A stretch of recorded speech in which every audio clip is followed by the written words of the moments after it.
So I welcome you, sir. Thank So you. let me introduce sir to you all.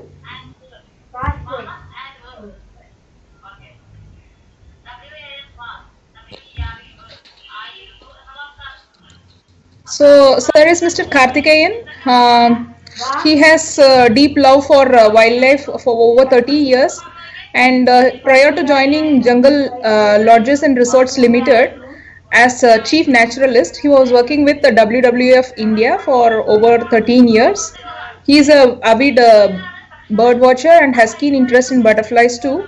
He is a very good photographer, and he has been educating and creating awareness among the young and old, and by through nature camps, talks, slideshows, and nature-based activities. He has undertaken various faunal surveys, including those at sanctuaries in Karnataka. So he has so many publications to his credit, and the books also he has published: the Fauna of Bangalore, the Vertebrates and Butterflies of Bangalore, Ideas for Outdoors, Plants, Avenue Trees.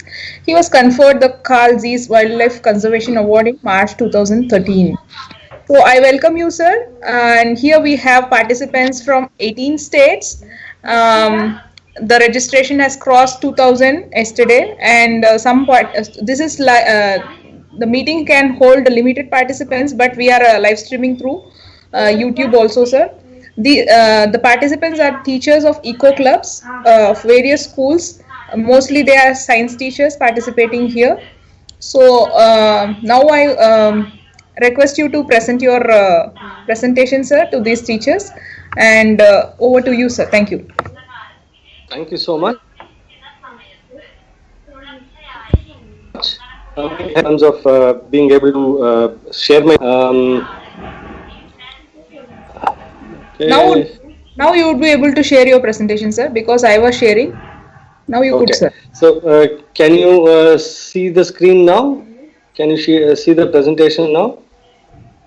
No, sir, not it. Now?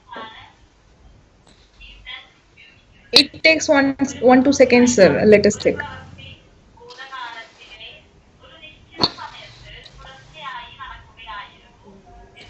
Any luck? No, sir, not it, sir. No?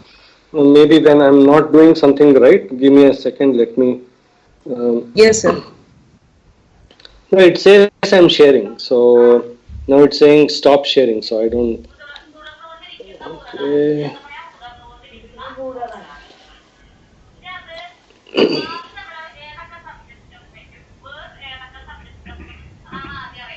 Is it better now? Can you see it now? No, sir. Castle, yeah, yes, sir. I think it's coming now. You're seeing it now? Okay. No, not it, sir. But this.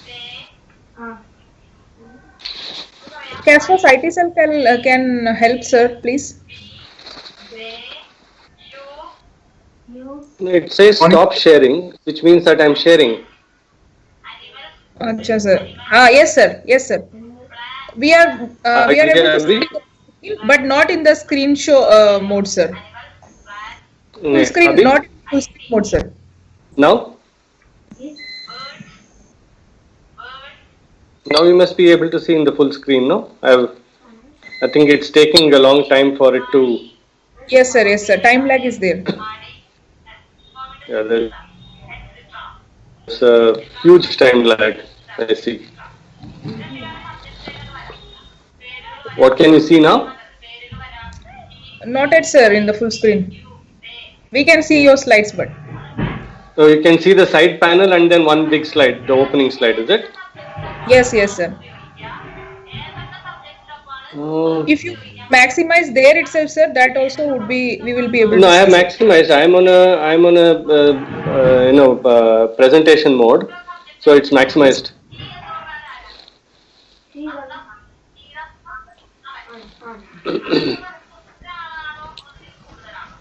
Uh, I don't know how else to do this. It's visible, sir, but you can start, I feel. No, if you are not able to see the full screen mode, then You have videos also, sir? yeah, there are a couple of videos, small videos.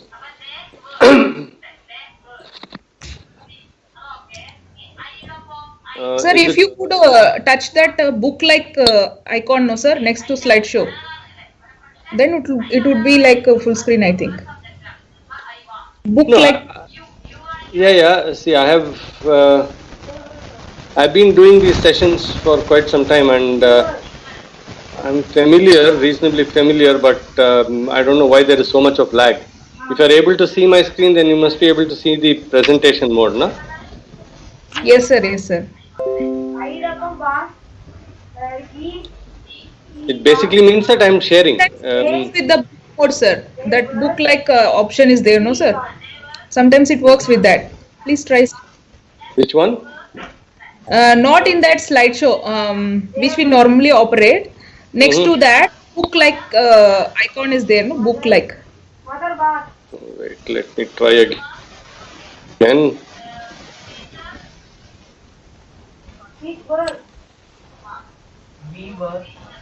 Which book-like icon? Next, first thing near that slideshow, sir. No, that goes to all the slides, no? It will show the entire gallery. Left to that, sir. Left to that.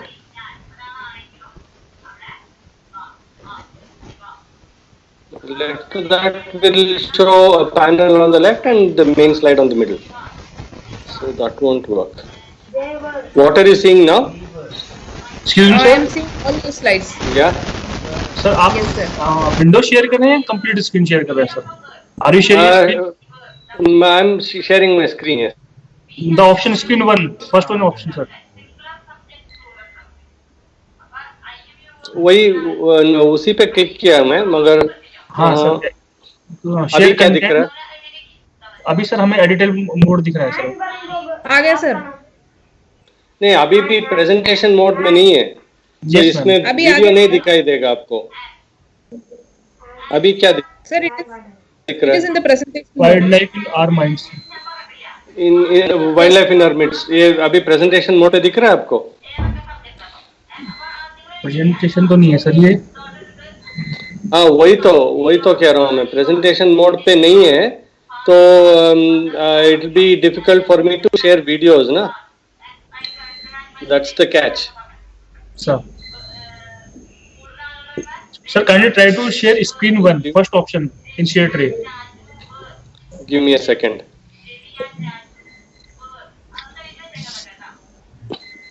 Sorry about this. Give me a second. Yes, sir. Please.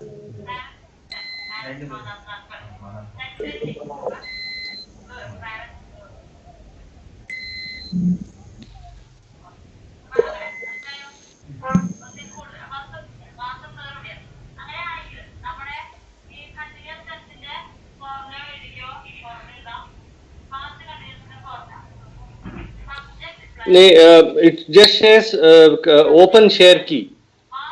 एक ही दिख रहा है मुझे, open share key करके एक है. I need to click on that, ना? Hello? Open share tray होगा सर। ओपन शेयर की करके दिख रहा है बस। Open share tray, sorry, open share tray, उसमें क्या, हाँ, उसमें क्या करना होगा? Kindly select screen one. Screen one. Yes sir. Okay, screen one किया मैं अभी। अभी क्या दिख रहा है? प्रेजेंटेशन मोड पे दिख रहा है? Yes sir. आ गया सर। अभी आ गया? Yes, sir. Great. Thank you, sir. बढ़िया. Yeah. Thank you, and it's a pleasure to be here. Since there are people from across the country, I will stick to English, which seems to be a common language for all of us. So I'll stick to English, and I will be talking about wildlife in our midst. First of all, I would like to thank CASFOS for today. Make a presentation on this topic, wildlife in our midst. So I will, over the next 45 minutes or an hour, I will be talking about this topic, and then eventually if you have questions, there may be a little time for that as well. So I'll be happy to answer questions to the best of my knowledge, but I may not have answers to all your questions because there is a certain limitation in the way we are doing this presentation today. I will not be able to see, I may not be able to understand your description if you have a specific question, but then we'll try and do our best to answer your questions as well. So continuing with this is a topic which has been very close to my heart for a very long time, and I've been talking about wildlife in our midst from the 90s. The reason primarily being that not all of us get lucky to go to a forest and see wildlife like what wildlife is typically defined. But then that brings us to a very important question, which we will talk about in a moment. So typically when we say wildlife, these are the kind of things that come to our mind, right? We think of elephants, we think of tigers, large herds of deer, maybe gaur. When the moment we say wildlife, this is what comes to our mind. But then it is, or maybe for some people, people might talk about birds who are into bird watching. But is this what wildlife means? And this is a question that we need to be really asking ourselves. And that brings us to an important aspect as to what wildlife means to us. We need to define this word wildlife so that we are able to appreciate wildlife in its true sense and not be biased towards a certain group of organisms only. So wildlife typically means this. Any undomesticated organism can be called wildlife. So that means that you are also looking at plants, you are looking at animals. When I say animals, you are looking at animals from the smallest insect to the largest animal that we are able to see. So this is important for us to remember. The moment we think of wildlife with this definition, you will see that wildlife exists everywhere. Wildlife exists even in our homes. You don't need to go to a forest far away and then walk in the forest or do a safari and then see if you see wildlife. It is not necessarily restricted to that. It is important for us to realize this when we are talking about the word wildlife. Let us have a clear understanding of the word wildlife. So having said that, it is important that we don't ignore flora. There's plenty of flora in our midst, and that is the most important aspect that we need to remember. It is all the flora in our midst that sustain a lot of life in our midst, right? And without the flora, many of our fauna will not be able to survive. All the fauna sort of depend on flora for their survival. So it is important for us to remember this when we are talking about wildlife, and we can't expect only animals to survive without plants. So it's important for us to appreciate and make sure we have enough flora in our midst so that we can also then support a lot of fauna in our midst. Having said that, you've just seen a series of images of trees. I'm just showing you pictures of trees, but then that could be a whole lot of other flora which is common. Since all of us come from various parts of the country, all of us will be familiar with different plants that share the space with us. One of the most common ones is probably this, touch me not, what is in Hindi called chuimu. And this is a plant which is very familiar to all of us. And how much know about this plant is something that we all need to ask ourselves. It's a plant that maybe all the biology teachers would have used to talk about a certain behavior of the plant. But then we also may have spoken about why this happens, or rather the reason behind this whole leaf closing happens. You talk about turgor pressure and all of those things which are not visible to us. But then why should a plant be able to move so fast, and why does it have to close at all? This is a question that we might find more interesting and more visible as well. So this is a plant which is familiar. All of us have played with it at some point of time in our life. But next time you do see one of these plants, and try and see if you want to touch the leaf very gently and then stroke it gently. It will first close and then the entire leaf will droop down. And when the entire leaf droops down, you will see these thorns at the base of the leaves, right? And this is essentially a mechanism of the plant to protect itself. So this is a defense mechanism of the plant. We all think of plants as things which are stationary and can't protect themselves, but that is not true. Plants are very capable of protecting themselves, and here is a classic example of doing that. We also think plants can't move very fast, and here is a plant which can move very fast, and so fast that even as you watch, you can see it close. And when the leaves are open, it is green and very inviting for a lot of animals, herbivorous animals. But the moment the leaves close, it looks brown on the underside very often, and then looks dry. And what does the animal get in its mouth? A whole bunch of thorns is what it gets in its mouth. So it is a fantastic defense mechanism that the plant has evolved to safeguard itself from predators. One more plant. In Tamil it is called Erukkanjedi, in English it's called the giant milkweed, in Hindi it's called the aak. And this is a plant which is very common. And this is a plant which all of us are very familiar with, and it's called the milkweed because when you injure the plant, it starts oozing a white colored substance. And this substance is unpalatable for a lot of animals.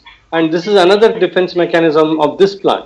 It is producing this white latex which is not edible for many animals. But then there are always animals which have managed to find a way around this. We'll come to this a little later. But just remember that plants are capable of protecting themselves, and they are able to do a lot of very interesting things, which makes it interesting to observe plants and not necessarily only animals.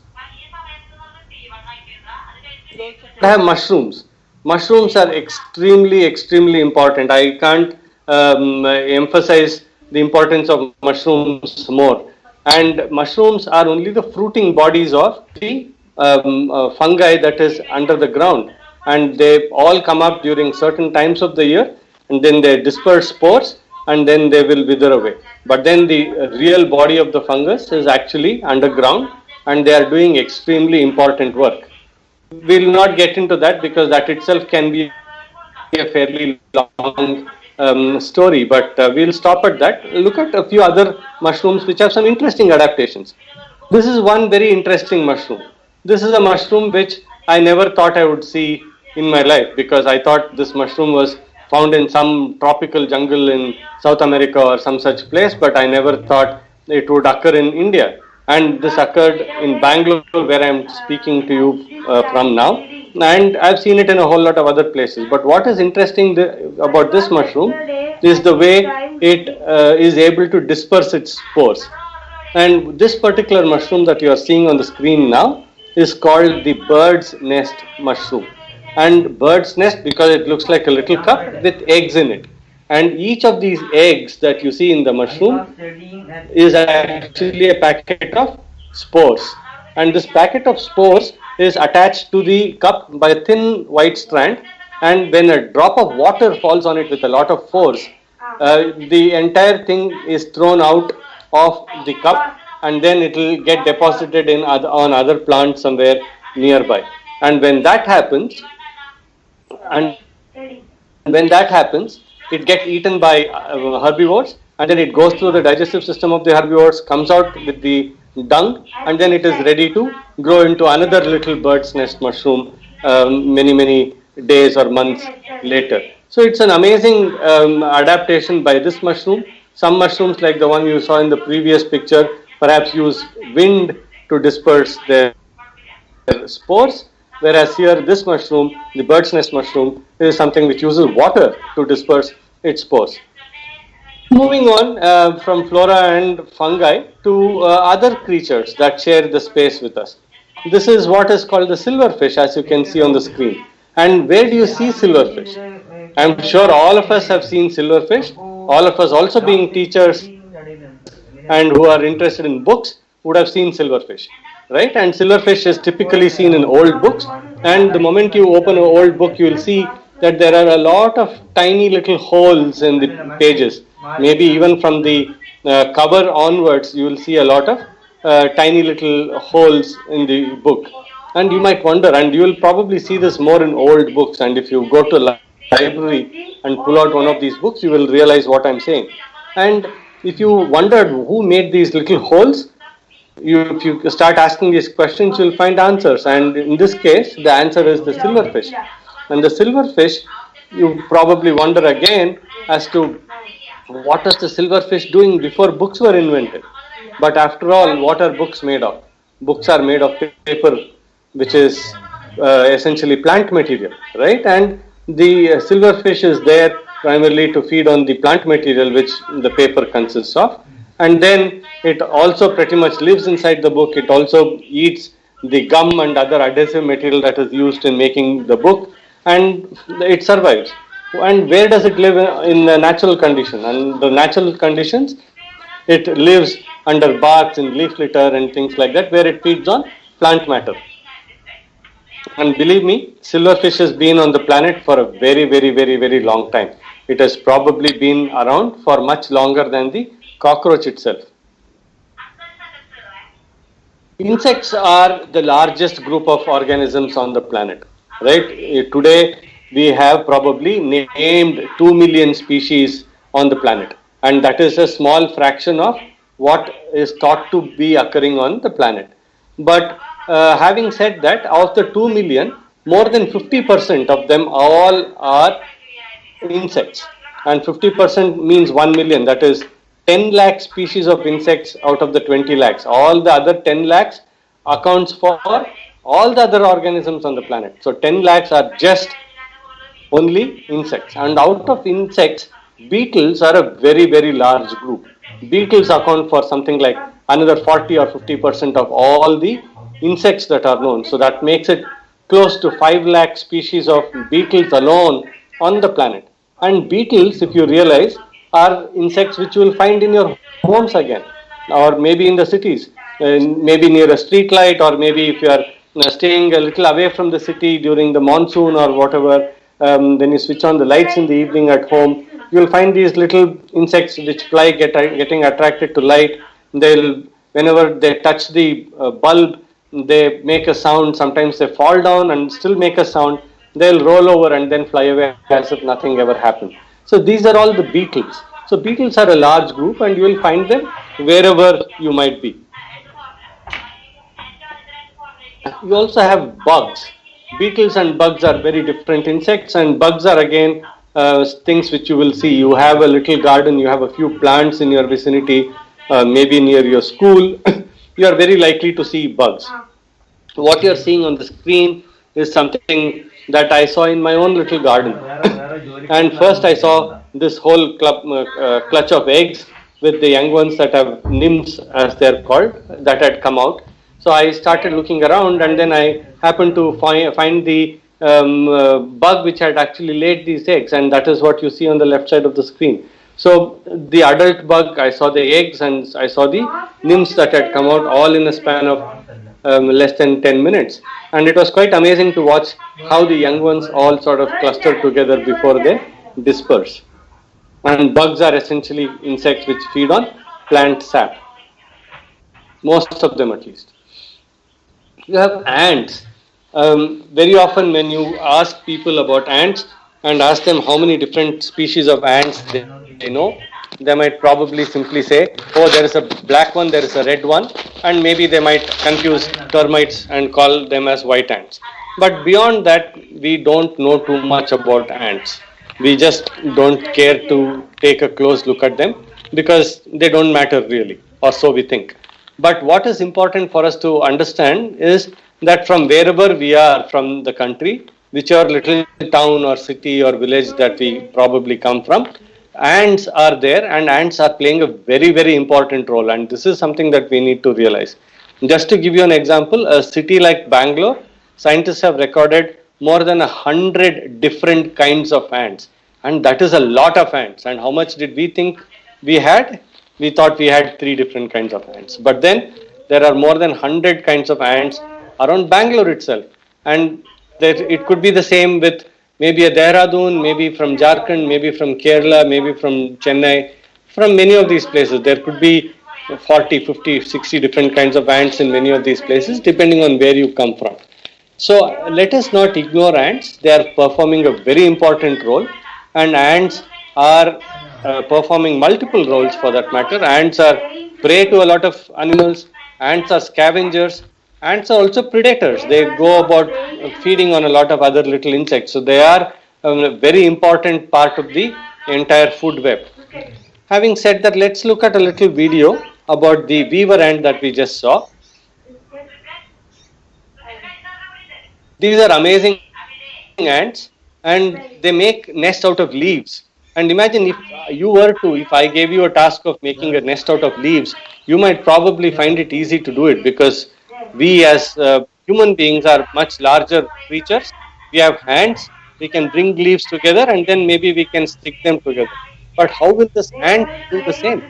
This is a very interesting thing. Ants actually use lot of teamwork. They bring the leaves together, and once the leaves are together, they use their larvae to stick the leaves together, making a little home for themselves.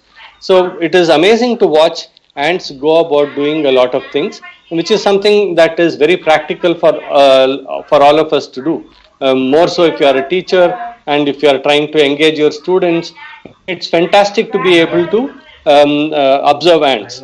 Maybe you could just drop a few grains of sugar in some corner and see how much time it takes before an ant gets there. And once the first ant comes and goes, and you will see how quickly all the others start coming in, how they communicate. There's so much that one can see about ants.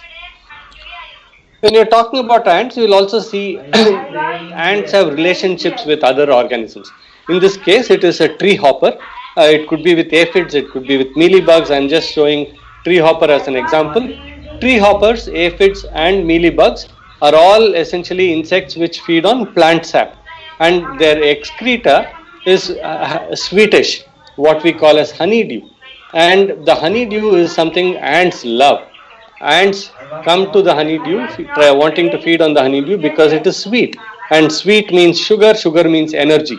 So the ants need energy, so they come and feed on the honeydew that the tree hoppers and the aphids and the mealybugs discard.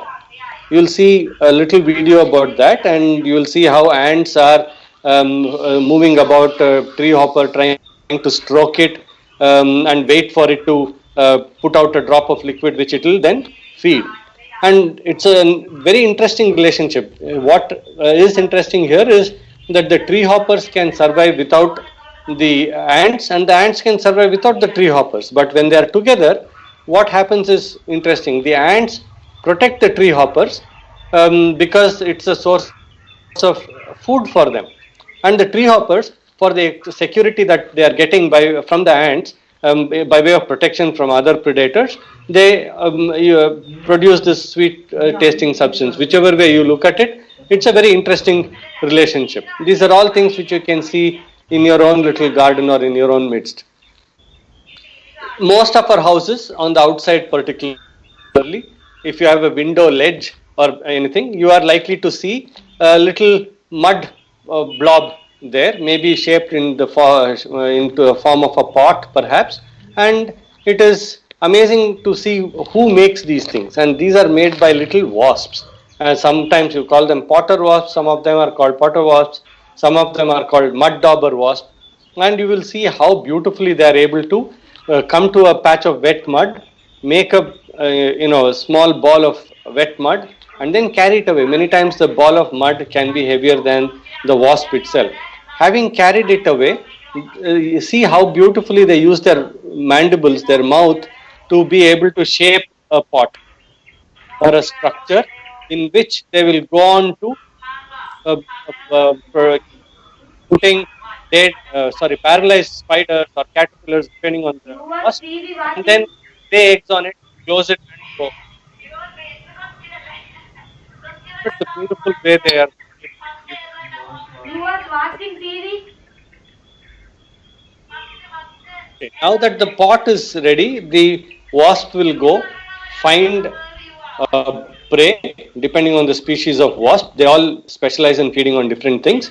So some which will specialize in feeding on caterpillars will find caterpillars. Some which specialize in feeding on spiders will find spiders. They'll go sting it, and once they are stung, the prey becomes paralyzed. And the paralyzed prey is not dead, mind you, it is just paralyzed, it can't move. So the wasp drags it, brings it all the way, puts it into one of these pots. I'll show you a video of that also. Puts it into one of these pots, lays its eggs, closes it, and goes off. What is the idea of having a paralyzed prey and not a dead prey? The idea is simple: a dead prey will start rotting, whereas a paralyzed prey is going to be alive. So when the young one of the wasp comes out of the egg, it has fresh food. So that is how beautifully they are able to take care of its young ones.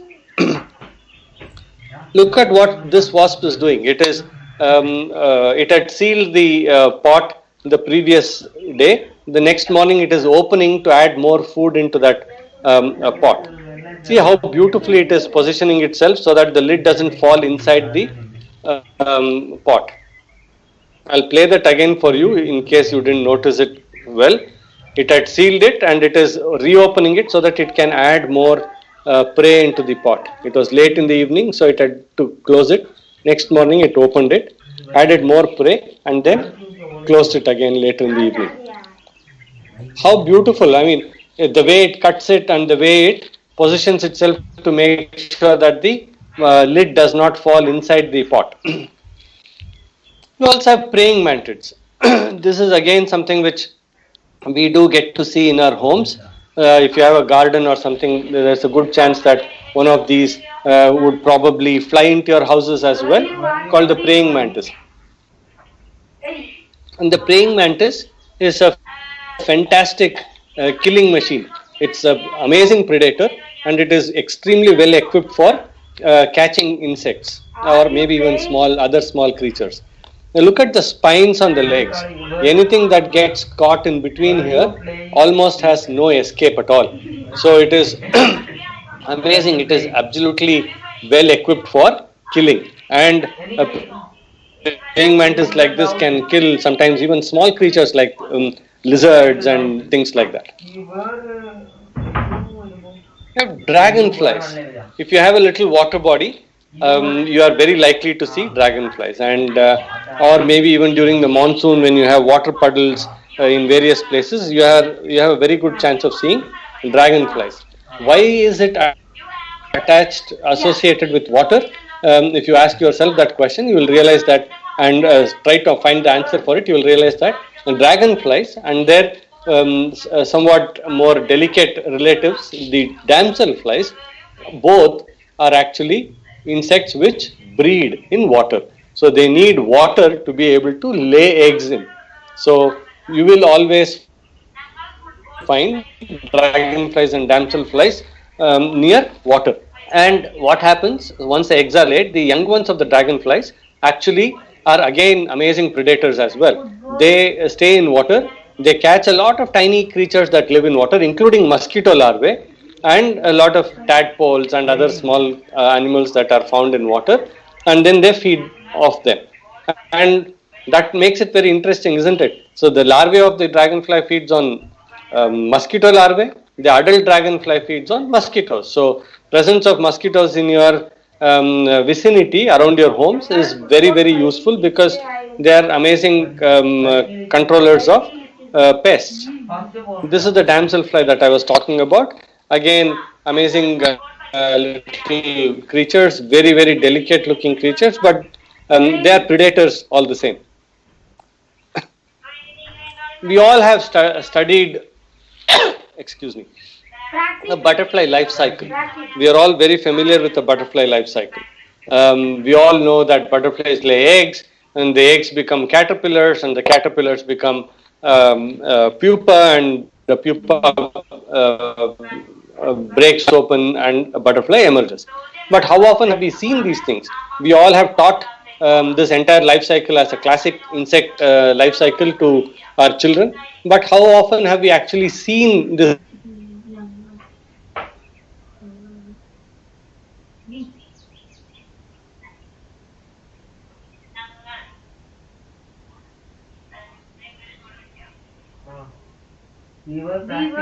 Sorry, sir, you're not audible.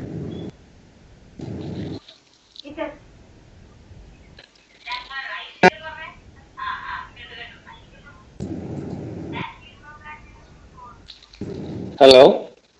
Sir, yeah, now you're audible, sir, but your TV. TV. Yeah, my screen share is gone. Just a second. yes, yeah. Am I back on?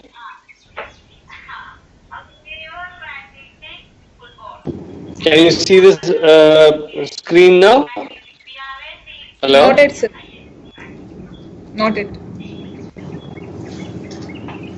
The butterfly life cycle. Can you see that picture? Not it, sir.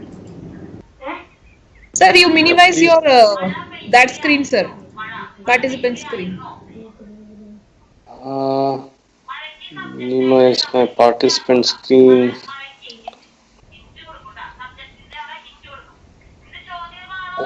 I don't know what I'm supposed to do. Things were fine until now. It went off.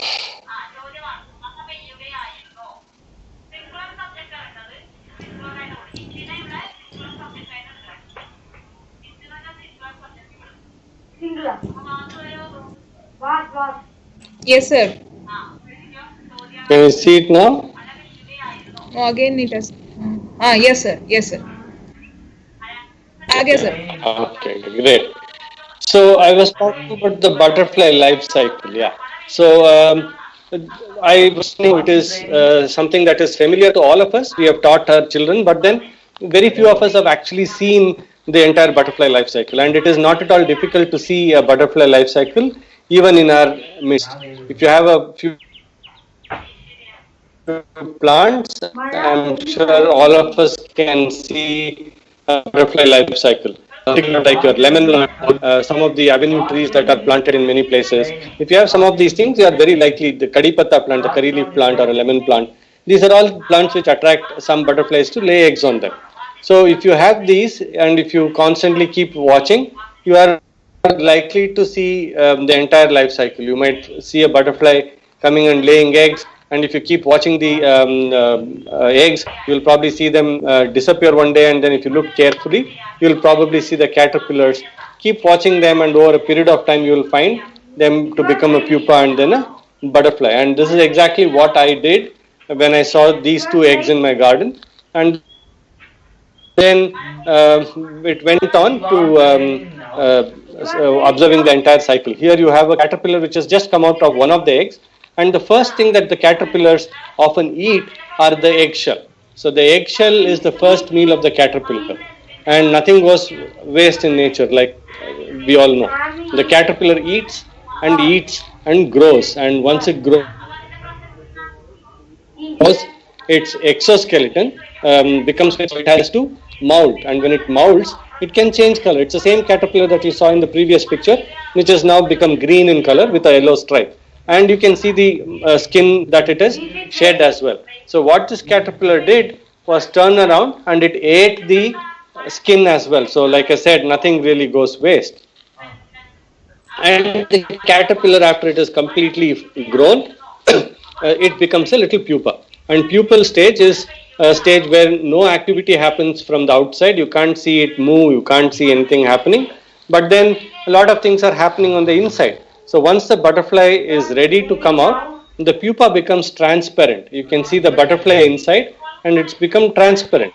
And eventually the butterfly will break open the pupa and then come out. So when the butterfly comes out of the pupa, it is not like what we normally see. The wings are small, the wings are crumpled, the wings are wet, and eventually the butterfly has to allow the wings to stretch completely by pumping blood into it, and then it will completely dry, and then the butterfly will be able to fly away. So this is the entire cycle that we can happily witness right in our midst if we have a little garden and if we had the little time to look about and search for these things.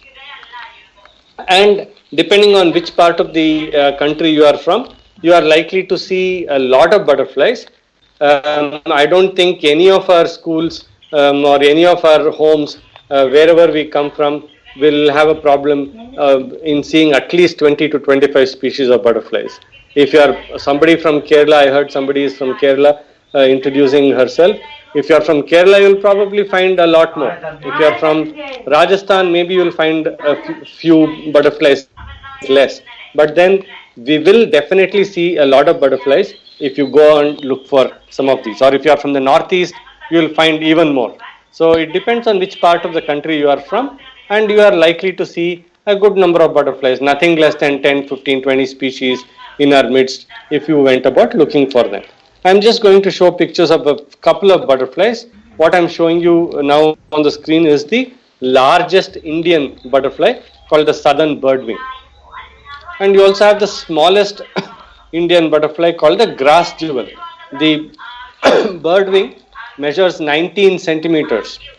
When it sits with the wings open, wingtip to wingtip is 19 centimeters. That is big. That is bigger than your 6-inch ruler, right? The 6-inch ruler is only 15 centimeters. And the grass jewel is only 1.5 centimeters across when it sits with the wings open, and that is really, really small. Even if it were to be flying about, you will probably miss it. You have plenty of other butterflies. I'm just showing you a couple of examples that are reasonably common. You can find the cerulean. All these butterflies have a name.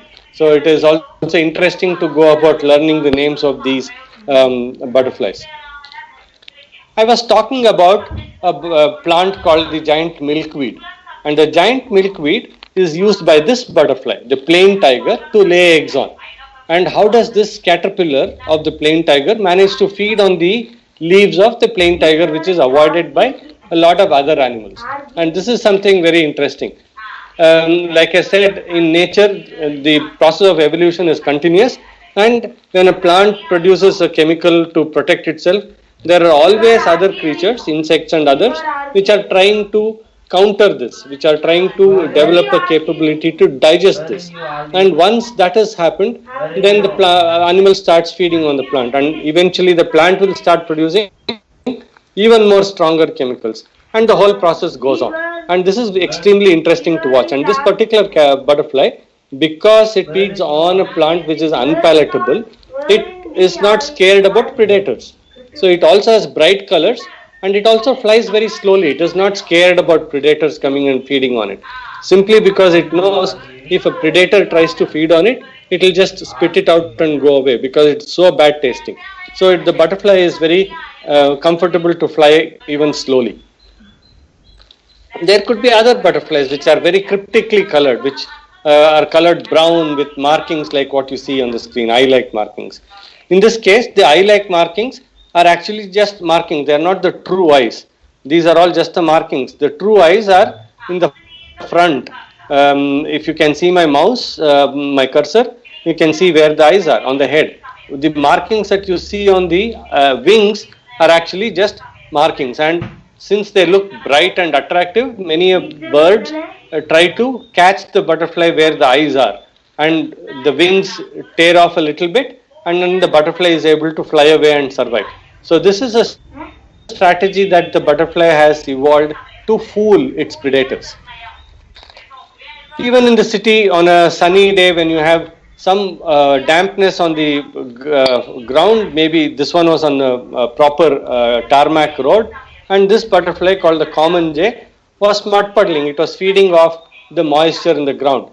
This is another important and interesting aspect that we need to remember. As a caterpillar, butterflies, as a caterpillar, they feed on solid food. As butterflies, they feed on only liquid food. So butterflies have to rely on everything to be dissolved in water that they can then feed on. You also have moths. You have fairly large diversity of moths in most of the country, and this is again something that you are likely to see in many places, but in the night. And many of our places could also be home for the largest Indian moth, the Atlas moth. You also get other species of moths. This is the fruit-sucking moth. It's a beautiful moth and also has a very interesting strategy. And the strategy in this case is that when the moth sits with the wings closed, it is completely hidden. The yellow color that you are seeing on the screen is not at all visible. But when it is disturbed, it suddenly opens the forewings and then shows this big orange patch with two pupils in it. It looks like the eyes of a much larger predator. So a small bird or something which is trying to catch this is suddenly shocked by the fact that it is staring into a much larger predator. So the moth gets a little time to escape. You have bees, and today it's more important to talk about bees simply because the population of bees across the globe has reduced, and bees you can, as a school project or something, try and make sure you always grow plants with flowers so that bees are able to sustain themselves there. And it's very important to have bees because without bees we'll not be able to find food at all, or rather without bees pollinating flowers, our food sources will start to dwindle.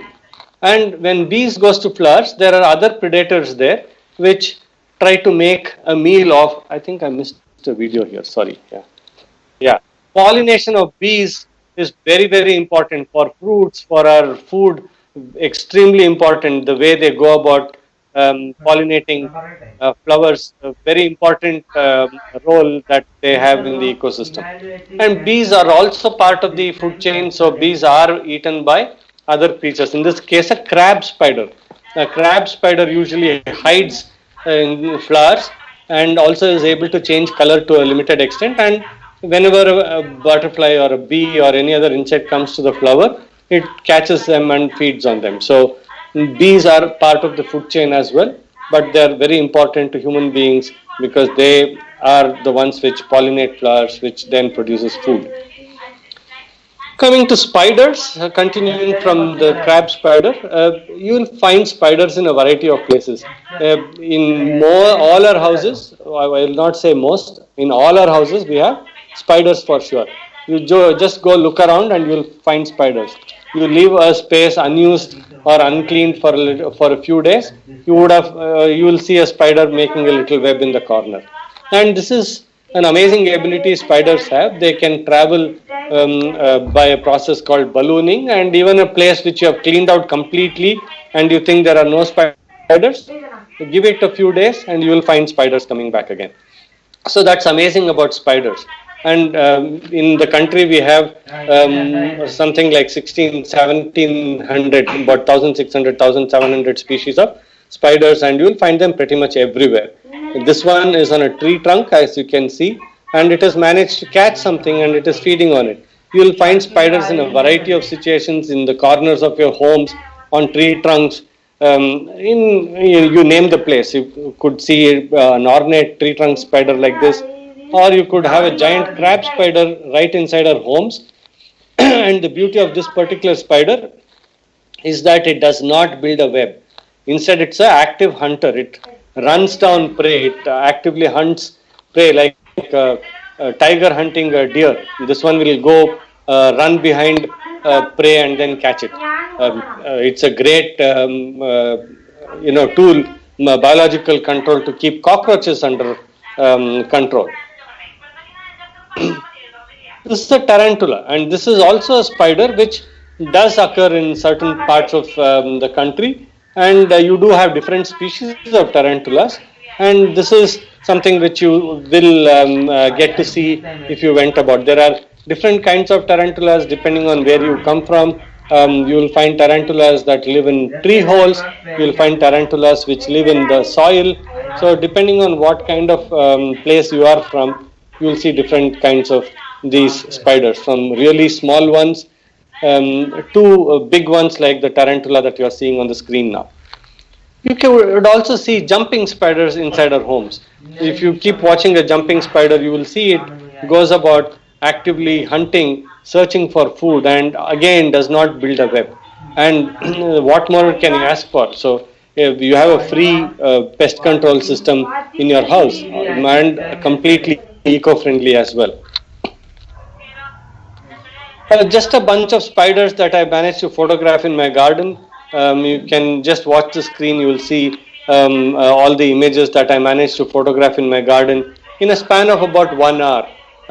This was a couple of years ago when I said, let me document the spiders in my garden. So I spent about an hour, and then I managed to see all these things.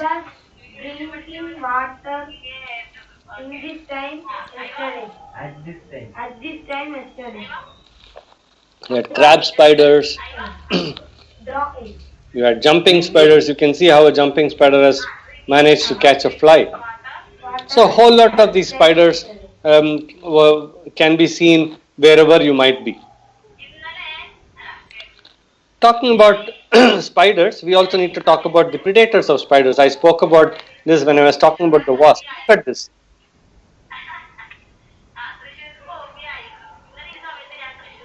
Look at this again.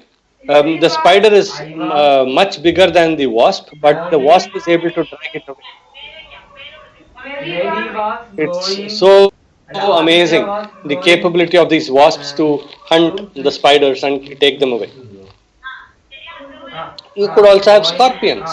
If you have a lot of leaf litter and vegetation, you are likely to have scorpions, one kind or the other. I'm just showing you one representative sample here, but it could be any of these. So you could have scorpions too, and they are very interesting animals as well. You could have centipedes, you could have millipedes as well. Centipedes are typically creatures which are carnivorous. They can be found in damp areas where they catch small creatures and feed on them. Whereas millipedes are harmless, they are vegetarians, they feed on a lot of plant matter, and they also help in breaking down a lot of complex substances back and returning it back to the soil, thereby increasing the soil fertility. So very, very important and interesting, and you'll see millipedes particularly during the wet months, during the rainy months of the year.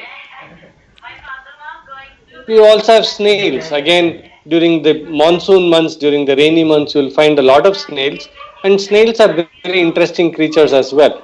And snails are capable of doing certain things which you and I can't do also. Imagine if you had to carry your home on your back, and the snail does that. For all of us to carry our home would be very difficult. Well, you might say you will carry a tent. Yes, possibly true. But then imagine carrying it on your back all the while without even putting it down. It's not an easy thing to do. But snails are essentially creatures which feed on plants, and all of us who like gardening may not like snails. But then, believe me, snails have a role to play in the ecosystem, and it is important for us to let them be, even if it meant that they ate away a few of your leaves. Talking about snails being part of an ecosystem, hope this video plays. Give me a second.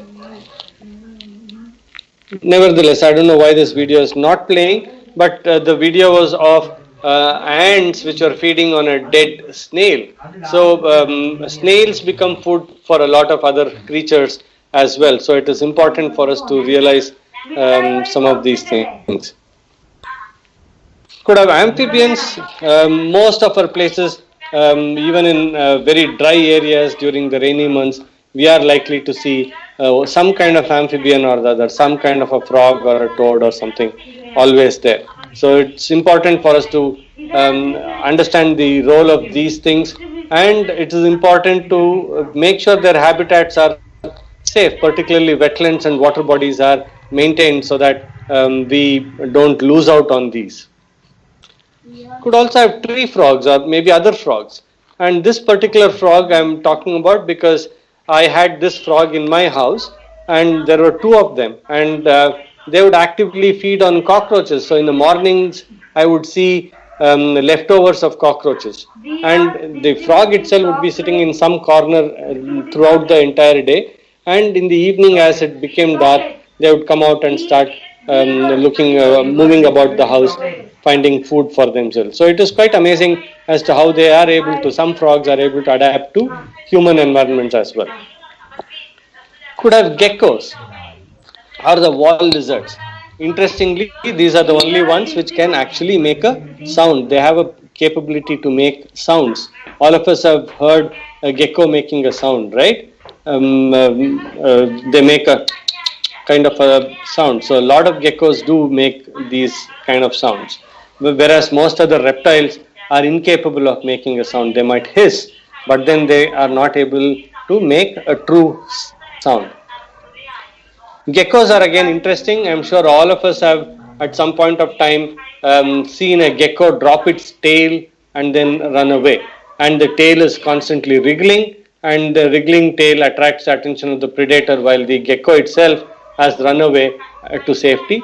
Over a period of time, it will regrow another tail. And that's an amazing ability to be able to drop a organ at will and without having any serious consequences is amazing. And this is a thing that the geckos have evolved over millions of years, and because the place where the tail breaks from the body, there are not too many blood vessels, so they don't bleed. Could have snakes. Snakes are extremely important in our ecosystem. I can't stress the importance of snakes in our ecosystem. And snakes, believe me, are amongst the finest controllers of rodents. Rats. Imagine a lot of our agricultural produce are eaten away by rodents. And to keep rodents under control, we need snakes. People might say, oh, we'll have cats, हम बिल्ली पालेंगे. नहीं हो सकता. बिल्ली क्या करेगा? What does the cat do? The cat will come when it is hungry, it will probably rub against your legs, you will feed it, and the next thing is it's probably sleeping on your bed. So cats are not perhaps the best controls for rodents, and because snakes are better at it, and snakes are able to get right into the burrow of the rodent while cats can't. You could also have birds.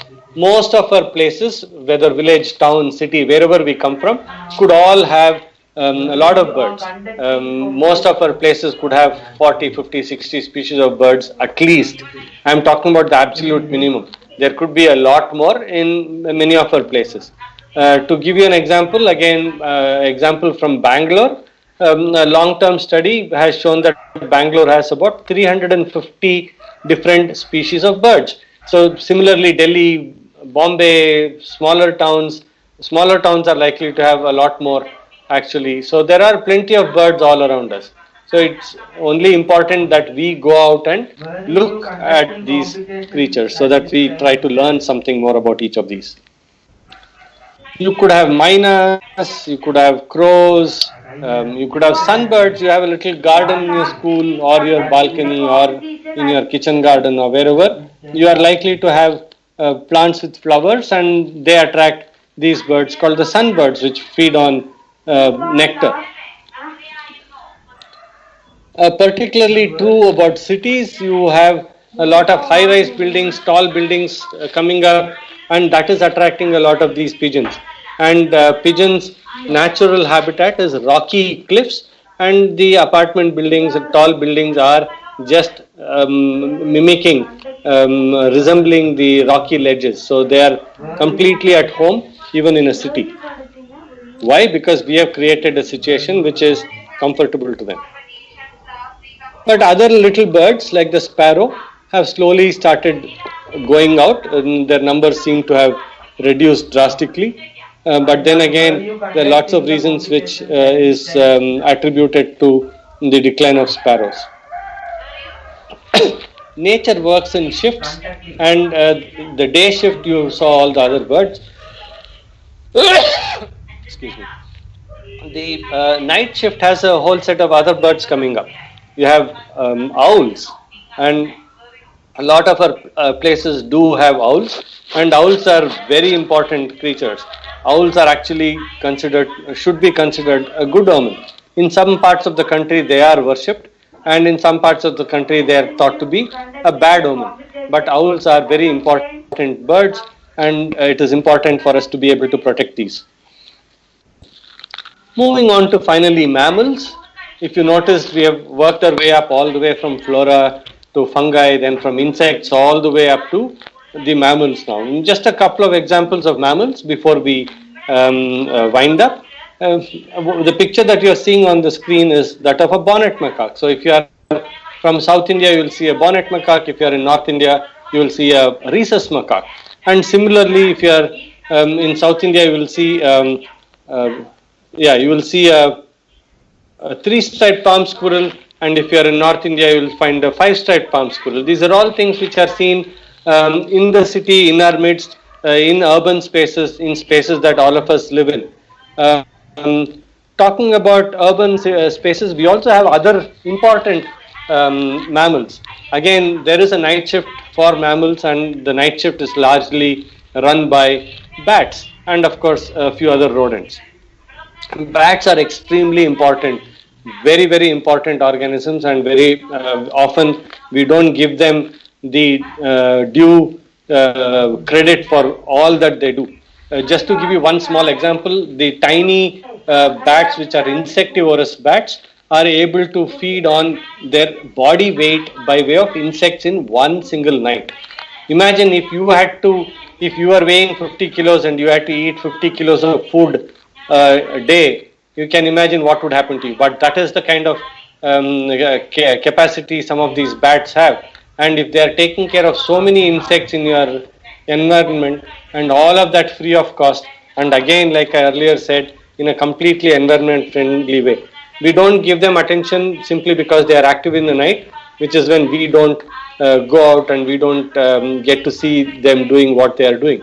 But what is important for us to realize is that bats are contributing big time to our well-being of our ecology and environment. So let us look at bats in a favorable way. And I'm sure all of us also have seen these bats in the evenings. And these are the largest amongst bats in the country. The flying fox, you'll see them roosting in one tree, many hundred individuals roosting on one tree, and then they'll all fly away in the evening looking for fruiting trees, and they'll fly long distances, and when they are coming back, they'll disperse seeds all along the way. So they're extremely good seed dispersal agents for a lot of trees as well. We spoke about this. I said rodents, yeah. It's important for us to understand and appreciate the fact that not all rodents are dangerous or destructive. In fact, the squirrel is a rodent too. We are not particularly against having a squirrel. We all like a squirrel for that matter. We will not go about killing a squirrel. Whereas when we see one of these, we want to get rid of it. Simply because we think all rodents will go about biting everything. But no. There are lots of rodents which may not be interested in your belongings. Like this one, for example. This was a mouse which was in my house, and it happened to be living in my house for almost 3 months. And one day it happened to fall into a polythene cover and did not know how to get out. All of us would find it very strange, isn't it? If a mouse not knowing how to get out of a plastic cover, that's very strange. All it had to do was to bite its way out, but this little mouse did not know how to do it. So what I'm saying is not all of them are destructive. And there's one more which also spent a little time in my house. It spent about a week in my bathroom. It came in through a window, through a branch of a tree next to the window. It came into my bathroom, and it spent almost a week in my bathroom. And believe me, it did not do anything. It came in, it brought a little grass, it built a little nest for itself. It would sleep in the nest during the day when I was away at work. And when the night when I came, it would have gone out trying to find food and doing whatever it had to do. So there was absolutely no conflict. There was no need for me to try and send the mouse out of my house. We coexisted in the house very peacefully until the mouse decided to shift its home to another place. So it is important for us to understand some of these creatures so that we don't have to indulge in killing them. Once we have a better understanding of some of these animals, we may not want to kill them. And life can become a lot more interesting when we have these organisms sharing the space with us in our own little urban spaces, wherever we stay. All right, that's pretty much all that I wanted to say. Thank you very much for patient hearing. And we may have a little time for questions, I would think.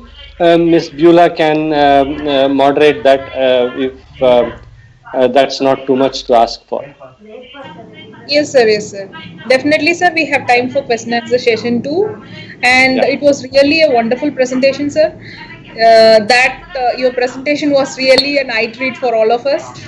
I hope all the teachers would inculcate the same enthusiasm of documenting the creatures amidst us. So, if there are any questions from the participant side, You can one by one unmute yourself or ask or type in the chat box so that I can read the questions for you. So a question has come in, sir, by Mr. Dilip. Sir, which types of plant species for bees, butterflies, and birds? I think the suitable species of plants he is asking for the bees, butterflies, and birds. Right. So when we are talking about butterflies, we need to be very careful because not all butterflies will lay eggs on all plants. So to be able to attract a lot of butterflies to your vicinity, you might want to first make a list of butterflies that are found in that area, and then you need to plant the correct larval host plant, and only then you will be able to attract butterflies to your area. Otherwise, they will not come. And as far as birds are concerned, birds you can attract with a lot of other flowers. It could be flowers on trees, flowers on small shrubs and bushes. All you need to do is to look around your house or maybe a little farther away. If you have seen anything using a particular plant, if you've seen a bird feeding on a particular plant, you might want to bring that plant and plant in your vicinity. So I guess that is something that we can all do. And for bees, a lot of plants like zinnia to a lot of native plants. If you have a patch of area which has not been tended to, which has been just left wild, that's a great place. All these places have a lot of native plants which have flowers, which the bees also then come and use. So it's important for us to retain these wild patches also in our midst. Screen, sir. Yes, please. So kindly stop sharing your screen, sir. Oh, I thought I'd stopped sharing my screen. Sir, thank you, sir. Okay. Yeah. Thank you. Miss Disha has asked you. The session was very informative, sir. How the scorpions help in the ecosystem? Well, scorpions are predators, and scorpions are small part of the food web. And eventually, when scorpions die, they are eaten by ants and a lot of other small creatures. So, scorpions are essential part of the ecosystem. Yeah, well, scorpions could be a little scary for many of us. That's because we sometimes do get into a conflict situation with them, but then thankfully we don't have to be worried too much. For adult human beings, scorpion sting is not really fatal, but children need to be careful. For adults, sting of a scorpion can be very painful, can cause a lot of burning sensation and things like that. But other than that, I don't think we should really be worried about it. It is not fatal. So to that extent, we can be comfortable. And as long as you keep the place well lit and reasonably dry, you may not have scorpions in those areas. Thank you, sir. Mr. Varinder Kumar has asked you a question, sir. Very informative talk. What can be done to document the biodiversity on part of Eco Club? Well, I think this is something that's been done in many places. Things like People's Biodiversity Register and things like that have been done in many places across the country. I guess one can replicate that. You can use the manpower you have, which is largely your students, and get them to document. Maybe today even a cell phone has the capability to take very good pictures. So these are things which you can use to document biodiversity in your area. What you also need to do is to try and do this over a period of time, because if you have done it for 1 month doesn't mean that you have documented everything. There are things which are seen at different times of the year. So you might want to do it over at least a minimum of 1 year, and also look at different areas. You might have a little water body, you might have a park, you might have a large banyan tree or something.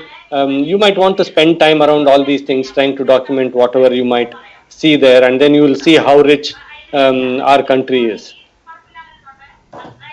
Thank you, sir. Mr. Darish has asked you, sir, how can we increase the insects in agricultural field for pollination?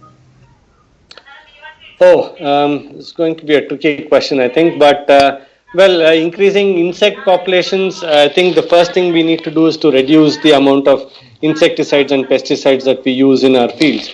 And then also, like I said, if you have wild patches on the periphery of your field, I guess that will also support a lot of other maybe beneficial insects that will visit your field. And I don't think you should really be worried about insects eating away a lot of your crop, because then there will be a lot of other natural predators like spiders and others that would come into picture, which will make a meal of a lot of insects as well. Just to give you an example, people thought at some point of time in China that the sparrows were eating away all the grains that were being grown for people. So they exterminated all the sparrows. But little did they realize that the sparrows were also eating the insects that were eating the crop. So later they had to reintroduce the sparrows to make sure that the crop was safe. So the year they exterminated the sparrows, the yield actually went down. And this is something which came as a surprise to them. So what we need to understand is that all these things are a part of a larger system, and if you meddle with it, you are with one thing, you are meddling with the whole system. Thank you, sir. Another tricky question coming in, sir, by Mr. Montes. In Uttarakhand during rainy season, we see snakes, spiders, and scorpions even inside school. How to tackle this problem? Well, I guess this is an easier thing to do. As long as you know what they are, you just need to use your common sense.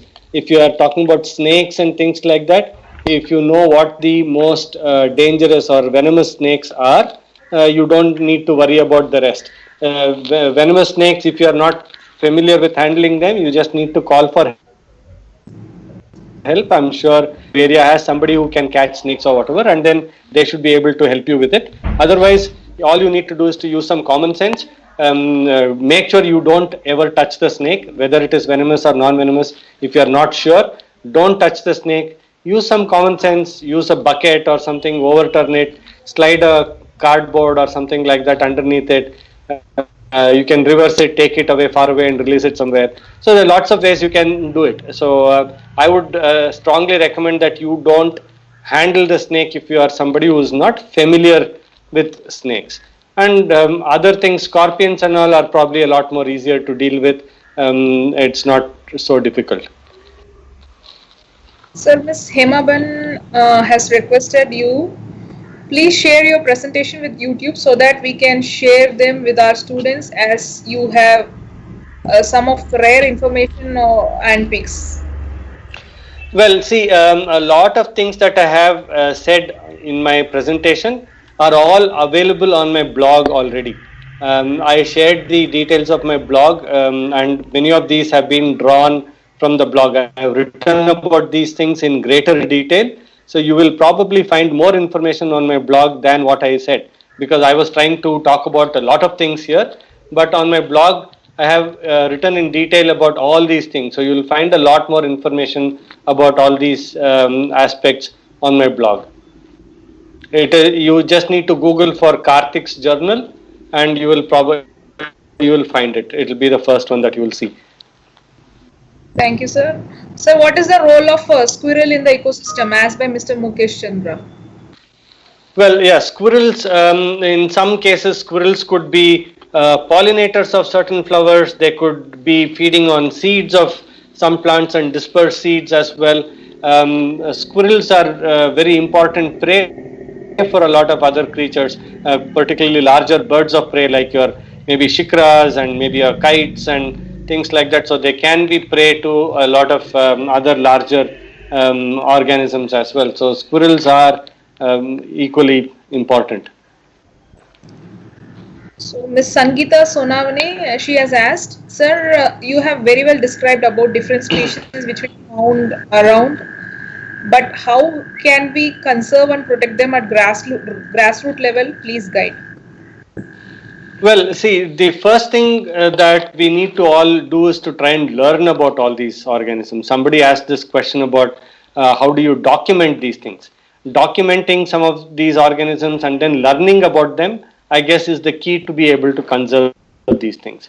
So once you know that there is an organism which is not dangerous to you, I'm sure you will not want to kill it, right? If you know that there is a particular snake which is harmless, you will not want to kill it. If you know that a particular insect or a spider is harmless, you may not want to kill it. So it's important that we learn and understand these creatures, and once we do that, you will also see how their role is also an important thing in the larger scheme of things, and we will start appreciating them and we'll start conserving them. I guess learning about all these organisms that share the space with us, whether in a school or a home or in a town or a city, I guess is the key aspect to all these things. Awareness, like I say, is the key before you can get down to action. So, Mr. Suman has asked, is it possible to grow earthworms in school, sir? Yes, vermiculture is something that is very popular in many places. As long as you are able to generate enough organic waste, you can have a vermicomposting unit, which can be an interesting activity for children as well, and then get them to understand the role of earthworms in nature and things like that. Yes, definitely yes. Mr. Mr. Dilip Chakrabarti has asked you, how can we use pigeons best, as we have lot of pigeons in our society? Well, pigeons, I don't know. Pigeons today have become taken best proportions, right? Pigeons were not typically birds of an urban or a part of urban landscape. But today, because of the kind of structures that we build, and also a lot of us are very nice people, we don't realize what we are doing. We also feed the pigeons. So you have provided the pigeons a place to stay. You have provided the pigeons with a lot of food. So pigeons have nothing else to do. So pigeons are only making a lot of babies. So pigeons have become a bit of a problem today. So I don't know how you can really use pigeons, but what I have been seeing is that the pigeons are becoming food for a lot of domestic cats, and that's what I've been seeing happen. But then I don't know how you can really use pigeons for anything. Ms. Jisha has asked you, African snails are harmful. Please clear. Yes, African snails are definitely harmful. They can, eat up a lot of vegetation, eat up a lot of plants and things like that. Most certainly, yes. But from my own observations, I noticed that African snails seem to have a cycle which spans about a couple of years. After that, they seem to disappear. They are a problem, and they can be easily tackled. I think using certain environment friendly methods, you can get rid of snails, the African snails particularly. Mrs. Madhumita has asked you, what are the types of worms used for vermicomposting? Are there any innovative ways to make the composting faster? Well, I'm not an expert on vermicomposting, but then I'm sure today vermicomposting has been, the techniques have been extremely well documented and mastered. So I'm sure information on that should not be difficult to come by. I will not try to answer this because I don't know much about it. Thank you, sir. Ms. Bindia has asked you, we see black worms in dal box when kept for a long time, in spite of keeping it in airtight condition. How can the worm go inside? Well, interesting is when you have dal, there could be eggs or something laid inside dal, and then when you keep it for a long time, the eggs might hatch and the larvae would come out, which is what you are calling worms. So that is definitely possible. Mr. Rajesh has asked you, wild animals are dying, but why can't we see any of their essential bones? See, in nature, everything gets disposed of very quickly. There are a lot of creatures out there which will feed on the dead animals and things like that, so they get disposed very quickly. So you will not see the remains for very long.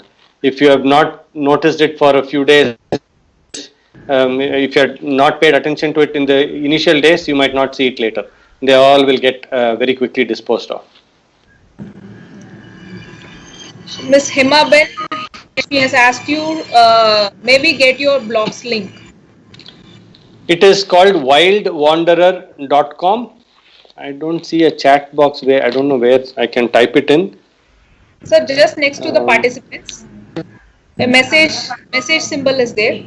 That is a chat box. More actions. More actions, left to left, sir. A digital hand is there. Left Yeah. to that. Left to that, a message symbol is there. That is the chat box. I don't see a message symbol. Hide conversation. Sure. No, maybe it will be nice if you can type it in on my behalf. It is wildwanderer.com. WILDWANDERER.com. Yes, sir. I have done it, sir. Yeah, thank you so much. Sir, some more questions are there. How snakes can help us in our environment? Yeah, like I said, see, snakes are predators and they're also prey. A lot of snakes feed on rodents, the bigger snakes. Smaller snakes could be feeding on a lot of other smaller creatures as well. But believe me, all of them are prey to larger animals, particularly larger birds and things like that. So they are definitely part of the food web, and we need to appreciate the fact that they are an essential component of our ecosystem. So, Mr. Mukesh Chandra, he has asked you, how can we aware the students regarding conservation of our environment? How do we get children to be aware of our environment? I guess, in my opinion, personally, and this is something that I have done over the years, is to try and get children excited about the fact that environment is very interesting. There are a lot of interesting things that are happening out there. You need to showcase environment as a fascinating subject rather than a boring subject. Environment is not necessarily always about pollution and garbage and things like that. Environment problems are about pollution and garbage, but environment per se is not about pollution and garbage. Environment is about the living environment. It could include fascinating things about trees, could be fascinating things about a lot of other creatures that share the space. Imagine, I mean, who will not be fascinated when they see a butterfly come out of a pupa, right? It's a fascinating experience. So as educators, I think it is important for us to showcase nature in a fascinating way to the audience, in this case the children, thereby getting them attracted to the subject and then want to conserve it. Anki, she is asking about the solution of man-animal conflict, the biggest problem in Sorry, can you repeat that? is the solution of man-animal conflict. The No, biggest there's a problem lot in of cross-talk happening, so I'm not able to get your voice clearly. Excuse me, sir. Hello. Well, Advocate बता दिया गया है ma'am. Gas for IT, sir, kindly hardly. Okay.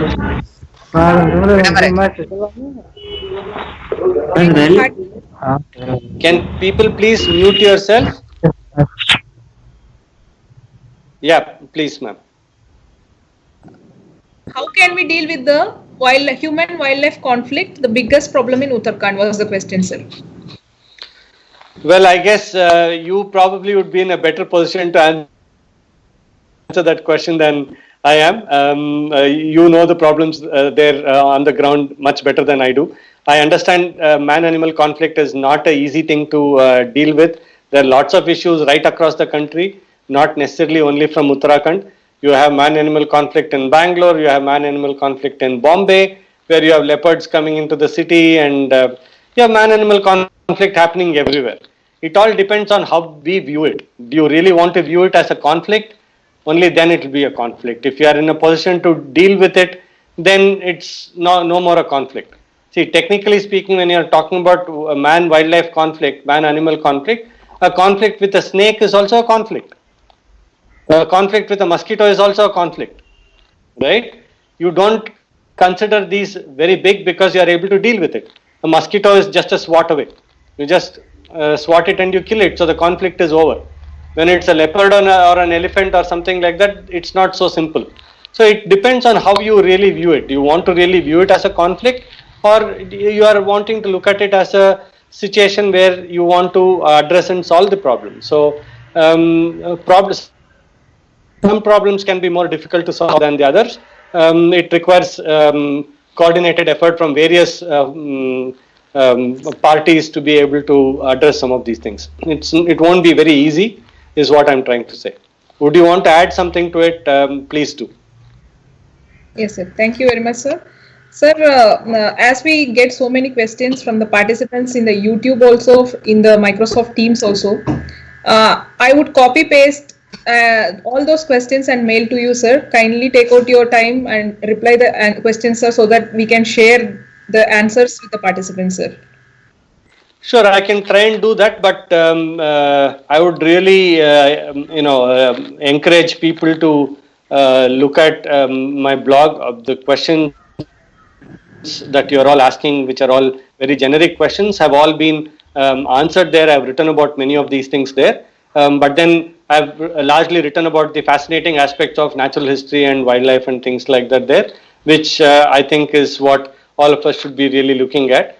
I would encourage all of you to look at that, and still, if you have questions, you can feel free to leave them in the chat box, and I will try to answer them. Because I'm sure there are going to be a lot of questions. Finding time to answer all of them is not going to be easy, but I'll definitely try and answer as many as I can and then send them across to you. Yes, sir. Yes, sir. Thank you very much, sir. Thank you very much for the wonderful session, sir. On behalf of CASFOS and CASFOS Dehradun and all the participants here, sir, we thank you very much for this informative session, sir. Thank you very much, sir. Pleasure was mine. Thank you. Yes. So now we have a break of 15 minutes, and the next session will be starting by 11:15. So kindly, you are all there. Kindly have your tea or coffee and be back on right time. Thank you.